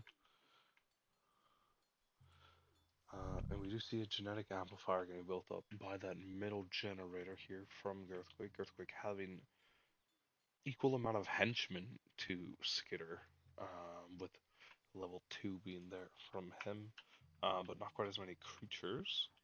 But looks like on the defensive here, we are going to be seeing Earthquake doing a fair bit of amount of work with these zebra porcupines as they get off a fair amount of damage and do a fair amount of push as they move into this expo, taking out scarce creatures. Yeah, the disorientating barbs are getting rid of the herding on the side of the Gazelle Mantle, mm, which is the poison frog zebra. But not able to get much done as we do build an aggressive sound beam tower from Girthquake. You love to see that. Level 3 research getting built up by Skitter here. Girthquake has yet to build it, but he's building another sound beam tower as he continues to push into Skitter's side of this middle expo. And it would appear that Girthquake is taking control fairly convincingly with these kind of oppressive sound beam towers, able to get a bunch of damage down. We are seeing some artillery getting built up from Skitter to try and counter the mass range of Sergeant Girthquake, but Girthquake's creatures are just too numerous, slightly spread out, and are doing a fair amount of damage, but level 3s from Skitter are now being spawned in with the Cataraph, um, being able to tear apart some of Girthquake's creatures there. But these sound beam towers are going to be a fairly good push um, from Girthquake and kind of slowing down the kind of offense or defense, you could say, from Skitter. With Girthquake kind of pushing pretty hard into there, building his research clinics now. You know that means he's got his level 3 coming in. Pretty quick here because there's not really much use of using the research clinic prior to getting that level 3 research. They are going to be taking out the genetic amplifier. It is going to drop before getting that research done. The 2 research clinics are going to be just behind that generator. And gonna spend a fair amount of damage. We got the Swifta, the Swifta, The the Swiffer. the Swiffer. Oh, welcome back, Mr. Girthquake. We did miss you on the desk here. Um, your Porky Bros are doing quite a bit of work in this early game, but now that we're moving on to level 3 creatures, the Swiffa and Stubson, Skibson, Stubson, Dobson. Stubson, Stubson. How do you think they deal with these Perforated Grizzly Bears? Um, well, they could be a good matchup, but I'm having a really hard time with Skitter's long-range artillery Yeah, those at the Cataraphs are moment. kind of a mainstay for some of these higher level creatures, especially the ones who are from, I guess people would refer to them as the Tellurian days. Yeah. Yeah, you see a lot of the Cataraphs coming in from people. But zebras are doing your spitting cobras are doing a fair amount of work down there, but you do gotta worry a bit because you are quite outnumbered. But you do got the henchman yoke coming out. Yep.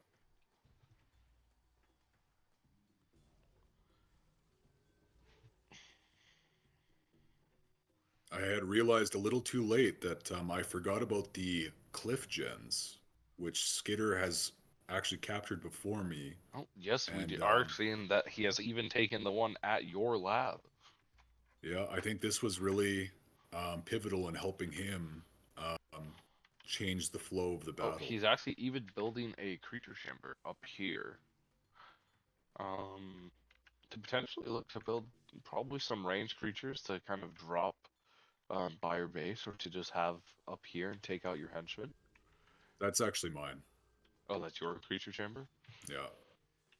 Like I said, I'd realized too late, and I was trying to take it back, but he had just amassed so much artillery that I was having a hard time holding on here. Yeah, it makes sense. I mean, it's gonna be hard when you see that much artillery coming in for anyone, especially if you don't have a lot of kind of that high speed melee to kind of get in there. Yeah. Um, and I think you're focused primarily on macroing your creatures here to kind of kill whatever you can. But I am wondering where they're what kind of defense you're gonna have set up here. Are you gonna build some more melee creatures over by your lab here? Or are you gonna what's the plan here, Earthquake? Yeah, I think at this point, Um, I had realized, how much resources he was gaining from the cliff gens, and the fact that he had such a force in the middle. I do not think I had much hope left at this point. Oh no. Well, we do see you building up a few creature chambers here. You got that level 4 research coming in. I'm wondering what you're going to be building to try and defend your base here. Um, but oh, we got more of these cobras. Um, what's the hope with these cobras that you're going to be able to take out some of their front line a bit? Is that what you're hoping for? Yeah, my hope was, I guess, just to hold them back until I could hit that level 4, but it just was too little too late. A truly unfortunate event. Those catarafts do just seem to be so oppressive in this mid game once you get them going. And is Yeah. going to be you falling to Skitter 2-1. Mhm. How do you feel coming off of that loss, Earthquake? I feel pretty terrible. Skitter is one of the greats, but I definitely feel like I had some of the stronger momentum early, and I just mismanaged. I wanted to do a bit of a raid, but Skitter's pressure in the middle just I don't know. I think I fumbled. I could have split my units off, but I didn't. I just kept them grouped together and was fending off Skitter in middle. I think I could have absolutely raided up in the top left. I just didn't. And I think that cost me the game. Also forgetting the cliff geysers as well. Well, truly unfortunate to see there. Um, but we are going to take a quick look at the standings here and fill on who has won their matches for this week. Um, do we remember who won in the match between Black Tiger 3 and Kiki? Let's take a look here. Kiki, That's Black right, Tiger Papa Delta. 3. It would appear that I think the matches went to Black Tiger 3, if I'm not mistaken. The match went to Black Tiger 3? Yeah, between Black Tiger 3 and Kiki. I do not recall exactly. I thought they went to Kiki, actually. Didn't they? Well, it would appear that Kiki reported it Yeah, I think it went 2-0 to Kiki, right? 2-0 to Kiki. I think so. Yeah, great guy confirms. Okay, 2-0 to Kiki. Moving that to you. And then in the Rex Champs bracket, we did have Logic coming out on top of Seabass here. So that is going to be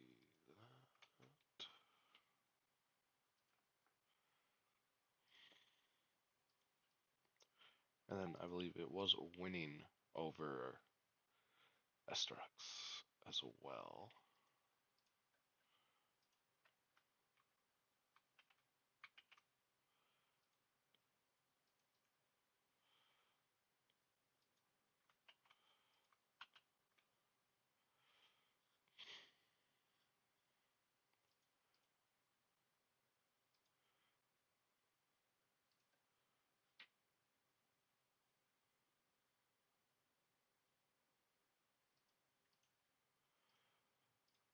Alright, so it looks like as of right now, you are at 1 win.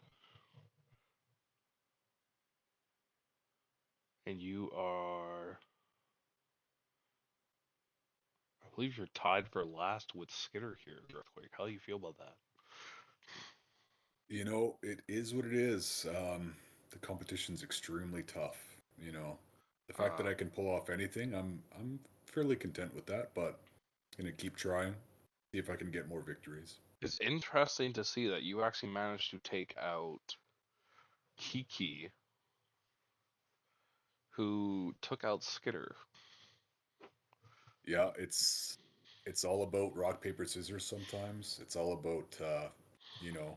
Sometimes you just do the right Sometimes thing. you have the Sometimes you right do the hand, wrong thing. sometimes you don't, yeah. it's all in the cards, sometimes. But the skill level's high. You never know what can happen. Yeah. And if we take another look over here at the Rex Chance bracket with 1 week remaining, we are seeing Logic completely undefeated here. In terms of overall scores, I believe he's dropped 1 or 2 games. Um, he is. Sproob has technically only lost 1 match. Seabass has lost 2. Then Esterex has lost 2 as well. No, 3 actually. Esterex has lost 3 at this time. And Winning has 2 victories of his own. So who do you see coming out on top here right now? I believe the 2 people near the top are Winning, or the kind of race for the top of Rex Chance group is between Winning, Sproob, and Logic at this time. Out of those 3, who do you see kind of coming out on top as we enter our last week with Logic versus Zoe, Winning versus Sproob, and Seabass versus Asterix? Yeah, I mean, I think Logic is tried and true. He's proven that he is definitely one of the top contenders of the Rex Chance bracket. Um, Sproob is an up and comer that I think has a lot of potential. I think He has Sproob, definitely. given his more rookie status compared to Logic, has shown to be been able to throw the most down in terms of hands and in terms of Oh yeah, general skill. I think But I I think think Sproob has Winning, definitely surprised people for sure. I think it'll be interesting to see how Sproob and Winning's matchup plays out in this next week, as that'll kind of be the determining factor as to who gets Hmm. Yeah, uh, I that I second think seed for the yeah, I playoff think bracket. Winning is definitely, I think, a veteran player in his own right, but he hasn't been active until recently. So it's interesting to see someone who's been very active as a newcomer versus what would you say, someone who was on a hiatus as an old player. Very interesting matchup. Yeah. All right. Well, that has been our time here.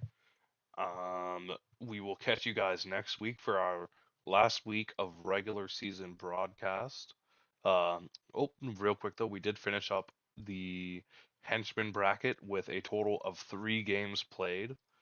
Yeah, not the best, Not the best show up, not the but best, not the best showing from the henchman bracket, but we are going to see, I believe, XY is going to be the one coming out on top here with 2 wins.